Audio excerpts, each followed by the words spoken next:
تو یہ حضرت عائشہ کی محبت ہے، اور حضرت عائشہ کا اپنے شوہر سے ایک طرح کا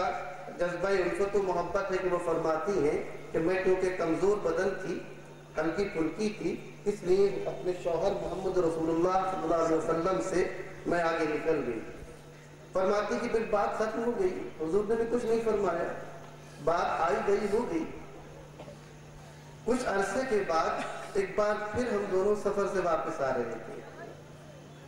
میں اس بات کو بھول چکی تھی، فنسیت تو میں اس کو بھول گئی تھی۔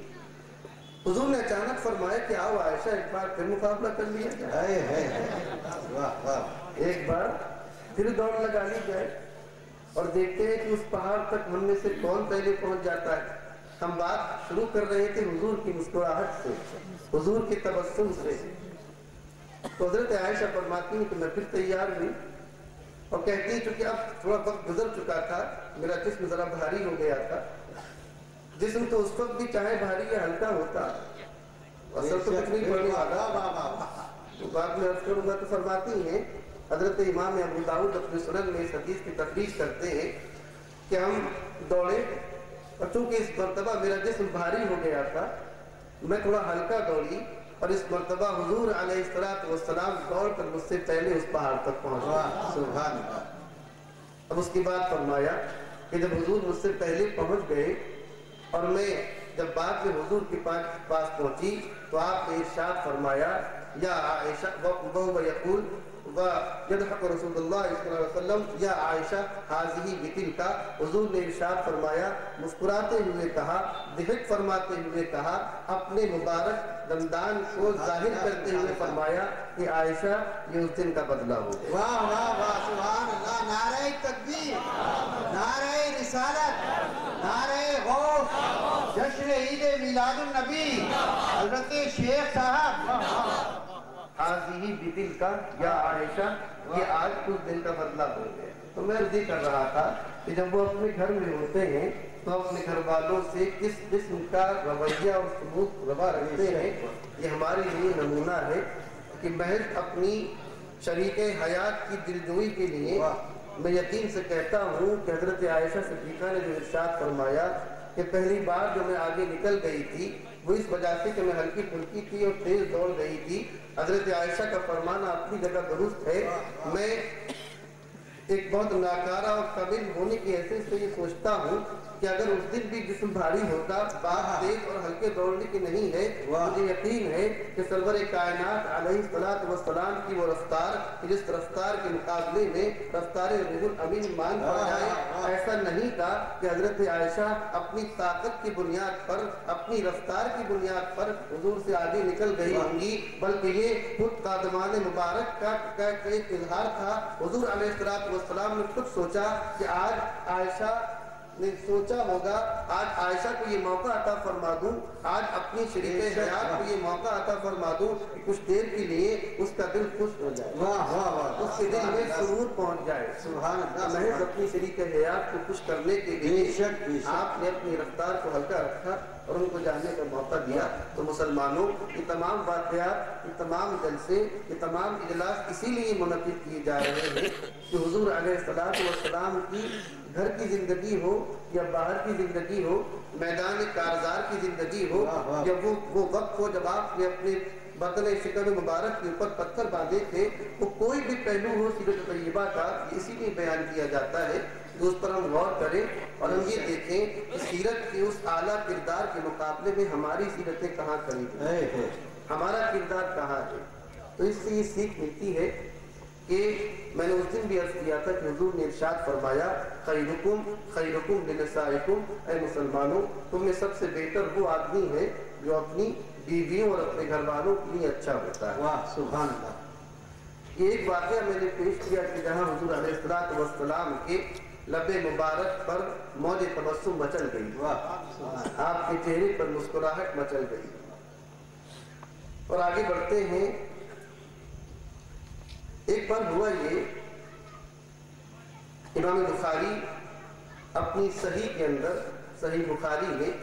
حضرت ابو سعید خدری رضی اللہ تعالی عنہ سے روایت نقل کرتے ہیں کہ حضرت ابو سعید خدری نے ارشاد فرمایا کہ ایک مرتبہ ہم لوگ کہیں سفر پہ جا رہے تھے. سفر پہ جاتے کے دوران ایک جگہ ہم لوگ اترے, کسی مقام پر ہم نے نزول کیا, اور بستی والوں سے ہم نے کہا کہ اگر تمہارے پاس کچھ کھانا یا پانی ہو تو ہمیں دو, ہمیں اپنا مہمان بناؤ یا ہمیں قیمتاً دے دو. وہ لوگ عجیب قسم کے بدخلق تھے, انہوں نے ان کو کچھ کھانا یا پینا دینے سے انکار کر دیا کہ ہم آپ کو کچھ کھانا پینا نہیں دے سکتے. اسی درمیان اس قبیلے کے سردار کے بچوں نے کاٹ لیا. ابھی یہ بات ہوئی رہی تھی کہ اس قبیلے کے سردار کے بچوں نے کاٹ لیا. اب اس قبیلے میں ہاکار مچ گیا.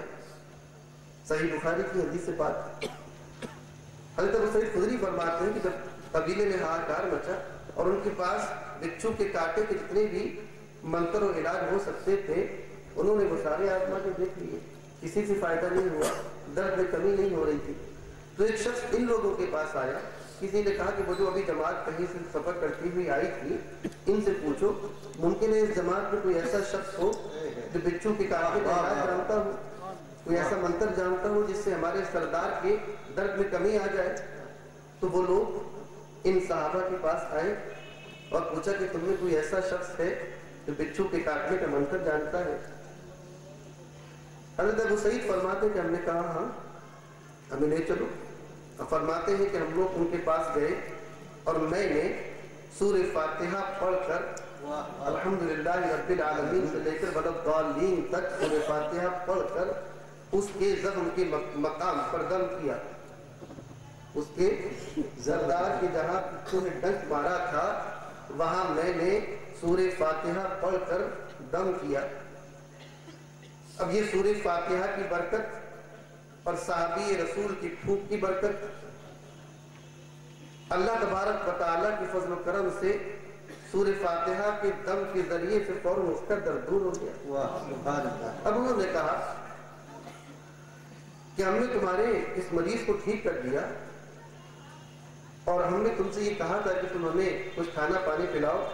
تم نے دینے سے انکار کر دیا. بلکہ اس سے پہلے بات یہ ہوتی کہ آپ نے فرمایا تھا کہ میں اس شرط پر تمہارے مریض کا علاج کروں گا, میں اس شرط پہ تمہارے مریض کا علاج کروں گا کہ تم ہمیں کچھ کھانا پانی دو. اب جب وہ ٹھیک ہو گیا تو ان لوگوں نے وعدے کے مطابق ایک بکریوں کا ایک ریوڑ ان کو نظر کر دیا. 10-20 بکریاں نہیں ہوں گی, 20-25 بکریاں نہیں ہوں گی. جب بکریاں لے کر لوٹے تو بعض صحابہ نے کہا کہ لاؤ کاٹ کر کھایا جائے, لیکن کچھ صحابہ نے کہا کہ نہیں, پتہ نہیں دم کرنے کے مقابلے میں جو آپ نے بکریاں دی ہیں یہ کھانا جائز ہے کہ نہیں. اب کیا پتا, حکم نازل نہیں ہوا تھا, تو یہ پتہ نہیں کہ اگر کسی پر کسی کا علاج کیا جائے اور علاج کے بدلے میں اگر کوئی ہمیں کوئی انعام یا تحفہ دے تو وہ اس کا استعمال جائز ہے یا نہیں. ابھی ایسا کرو, ابھی اس کو مت استعمال کرو, چلو مدینے چلتے ہیں, واپس ہی بھی حضور سے پوچھ لیں گے کہ یا رسول اللہ یہ معاملہ پیش آیا تھا اور اس طرح ابو سعید خدری نے سورہ فاتحہ کے ذریعے اس بچوں کے کاٹے کا علاج کر دیا تھا اور اب کیا کیا جائے, اس نے یہ بکریاں دی ہیں, اس کو استعمال کرنا ہمارے لیے جائز ہے یا نہیں. حضور کے پاس پہنچے اور حضور سے عرض کہ یا رسول اللہ یہ معاملہ پیش آیا تھا اور اس طرح میں نے علاج کر دیا تھا سورہ فاتحہ کے ذریعے, اب اس نے یہ بکریاں دی ہیں قطیعۃ من الغنم, ایک بکریوں کا ایک ریوڑ دیا ہے, اب اس کا میں کیا کروں. تو راوی ارشاد فرماتے ہیں, حضرت ابو سعید خدری امام بخاری کی روایت کہ وہ ارشاد فرماتے ہیں کہ حضور نے سن کر تبسم فرمایا. حضور مسکرانے لگے, ایک موج تبسم حضور کی ہونٹوں پر مچل گئی اور وہ پتلی پتلی گلے پھٹ کی پتیوں کی طرح لب نازک ان کے اوپر جب موج تبسم لہراتا ہے تو اس کائنات کی خزاں میں بہاریں آ جائے گا. اس موج تبسم سے ابو سعید خدری نے سمجھا کہ لگتا ہے معاملہ ٹھیک ہے, ہم نے کوئی غلط کام نہیں کیا. حضور نے مسکراتے ہوئے فرمایا کہ ابو سعید جو بکریاں تمہیں ملی ہیں اس میں سے میرا حصہ کہاں ہے. بکریاں تم لے کر آئے ہو, اس میں سے میرا حصہ کہاں. کہ حضور نے تبسم کر کے فرمایا. یہاں 3-4 باتیں دیکھنے کے قابل ہیں. میں نے عرض کیا تھا کہ صرف واقعہ سن کر آگے نہیں بڑھنا, ہمیں واقعات کے جو سبق ملتے ہیں جو ہمارے لیے عبرت کے نمونے ہیں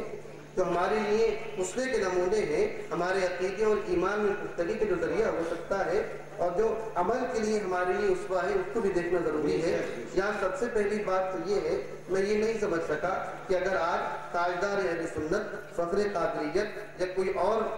اللہ کا ولی، کوئی اور بزرگ، کوئی اور اللہ کا مقرب بندہ کسی بیمار کے اوپر قرآن کی کوئی آیت دم کر کے پھونک دے تو وہ غلط کیسے ہو جاتا ہے؟ واہ واہ واہ!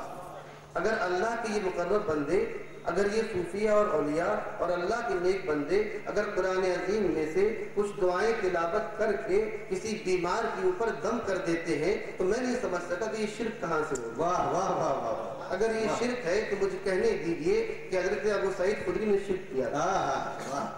اور خاتم بدہن پھر مجھے یہ بھی کہنے دیجئے کہ اگر قرآن کریم کے ذریعے سے کسی مریض کا علاج کرنا شرک ہوتا تو نہ صرف یہ کہ ابو سعید خدری اس گناہ کے مرتکب ہوئے بلکہ ان کے ساتھ جو صحابہ تھے وہ بھی شرک کے گناہ میں ملوث ہوئے۔ اور مجھے پھر یہ بھی کہنے دیجئے کہ معاذ اللہ ثم معاذ اللہ حضور علیہ الصلوۃ والسلام کے سامنے ایک شرک پیش کیا گیا اور آپ نے اس شرک کے بدلے میں کمائی ہوئی حصے سے اپنا حصہ طلب کر دیا۔ تو بات دراصل دوستو یہ ہے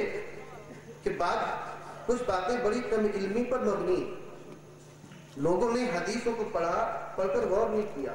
اس حدیث سے یہ سبق ملتا ہے کہ شفا ہر حال میں اللہ دینے والا ہے۔ بے شک بے شک! شفا کے تمام خزانے یہ اللہ کے ہاتھ میں ہیں، وہ چاہے بچھو کے کانٹے کا مرض ہو، وہ چاہے بخار ہو، وہ چاہے کوئی بے شک کسی قسم کا کوئی جسمانی مرض ہو، اس کے میں دوا استعمال کی جائے، جھاڑ پھونک کی جائے، یہ تمام شفائیں اللہ کی طرف سے آتی ہیں۔ گڑبڑی وہاں پیدا ہوتی ہے اگر آدمی یہ عقیدہ رکھے، یہ ایمان رکھے کہ اللہ کو چھوڑ کر